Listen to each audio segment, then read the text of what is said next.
Teesta barrage বাংলাদেশের উত্তরাঞ্চলের অন্যতম গুরুত্বপূর্ণ জল সম্পদ এবং সেচ প্রকল্প, যার ইতিহাস, উদ্দেশ্য ও বাস্তবায়ন বহু দশক জুড়ে বিস্তৃত।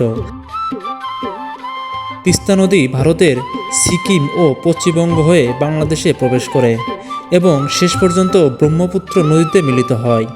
এটি বাংলাদেশের চতুর্থ বৃহত্তম গ্রামীণ ও কৃষি নির্ভর নদী। নদীর পানি বর্ষার সময় প্রচুর থাকে, কিন্তু শুষ্ক মৌসুমে খুব কম থাকে। ফলে উত্তর বাংলার কৃষি ও জীবনযাত্রায় এটি অত্যন্ত গুরুত্বপূর্ণ। এই নদীর পানি নিয়ন্ত্রণ করে উত্তরাঞ্চলের অনাবাদি জমিতে সেচ সুবিধা দেওয়ার চিন্তা ব্রিটিশ আমলের 1937 সাল থেকে শুরু হয়েছিল। পরবর্তীতে বিভিন্ন সরকারি প্রকল্প তৈরি হয়েছিল। প্রকল্পটি বাস্তবে নেওয়ার উদ্যোগ নেওয়া হয়েছিল 1970-এর দশকে এবং তা শেষ হয়েছিল 1979 সালে।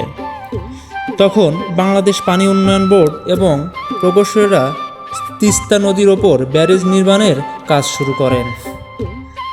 ব্যারেজটি লালমনিরহাট জেলার হাতীবান্ধা উপজেলার দোয়ানী গ্রামে এবং নীলফামারী জেলার ডিমলা উপজেলার ডালিয়া অঞ্চলে স্থাপন করা হয়।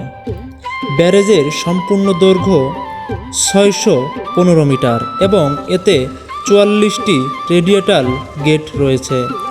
এটি নদীর জলকে নিয়ন্ত্রণ করে, প্রধান নালী ও খাল ও প্রধান সেচ নেটওয়ার্কের মাধ্যমে বিতরণে সহায়তা করে। ফলে উত্তরাঞ্চলের কৃষিজমিতে পানি পৌঁছে সেচ সুবিধা প্রদান করা সম্ভব হয়েছে। প্রকল্পের সময়রেখা। সময় ঘটনা 1937।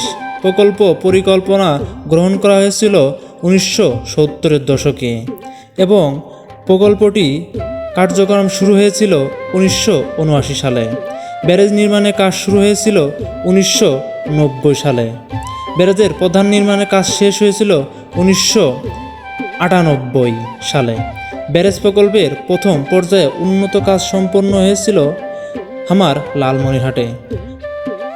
মূল উদ্দেশ্য উত্তরাঞ্চলের 7,50,000 হেক্টর এলাকায় সেচের সুবিধা প্রদান, খরার সময় কৃষিকাজের জন্য পানি সরবরাহ, নদীর পানি নিয়ন্ত্রণ করে বন্যা প্রতিরোধ ও জল ব্যবস্থাপনায় উন্নত করা। ব্যারেজের মাধ্যমে উত্তরাঞ্চলের কৃষি উৎপাদন অনেকাংশে বৃদ্ধি পেয়েছে।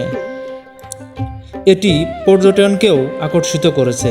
ব্যারেজ এলাকার পরিবেশ ও নদীর সৌন্দর্য অনেক দর্শনার্থীকে টানে। বর্তমানে প্রতিনিয়ত নদীর পানি শুষ্ক মৌসুমে কমে যাওয়ার কারণে পানি ব্যবস্থাপনা চ্যালেঞ্জ বেড়েছে।